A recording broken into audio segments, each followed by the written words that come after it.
Hi guys! Welcome to my vlog! So guys, nandito ako ngayon sa CR na public. Pauwi na kami sa aming trabaho. Pauwi na kami at out na kami sa aming trabaho. At dinaanan ko yung mga kasamahan ko, mga cleaner. Okay. Ayan po yung mga cleaner. Say hi. Sila yung mga naka-assign dito sa CR. Pauwi na kami. So bye-bye.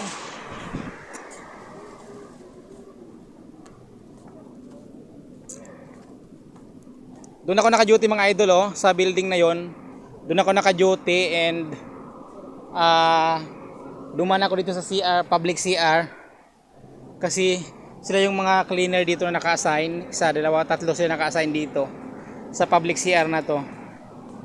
At sila ay mga Nepal. So tingnan yung mga idol yung view ng aming pinagtatrabahuan dito. Ang daming building, tapos alam nyo ba na itong place na ito ay isa itong boundary ng bansang Bahrain at bansang Saudi Arabia. At dito kami nagtatrabaho, iba't ibang lahi kami dito. May Egyptian, Sri Lanka, Bangladesh, Indiano, and Nepal at Pilipino. So dahil malawak itong lugar, kaya maraming workers. At ayun nga, yung mga Pilipina, mga babae na kasamahan ko. Sila yung mga ladies workers. So sundan natin sila, ayan Kasi mga idol, pakat na kami sa amon na service bus. So ada lang mga 150 meters lang naman ginalakat namon pakat sa aming service bus. So ang bilis ng mga sasakyan Then ito yung mga kasama ko. Tumawid kami sa tawiran at ayan.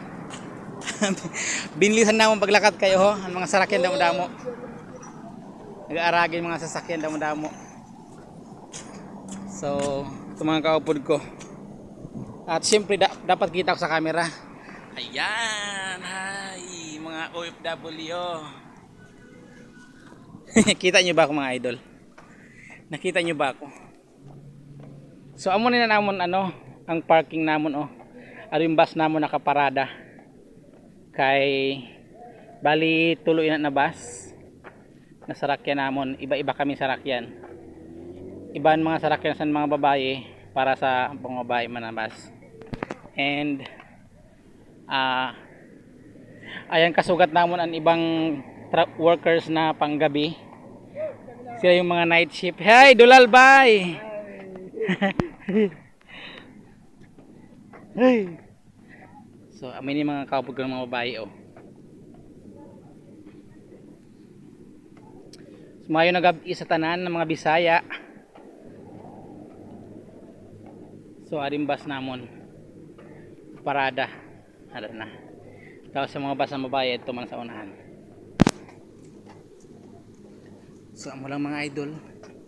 Thank you for watching, Bye-bye.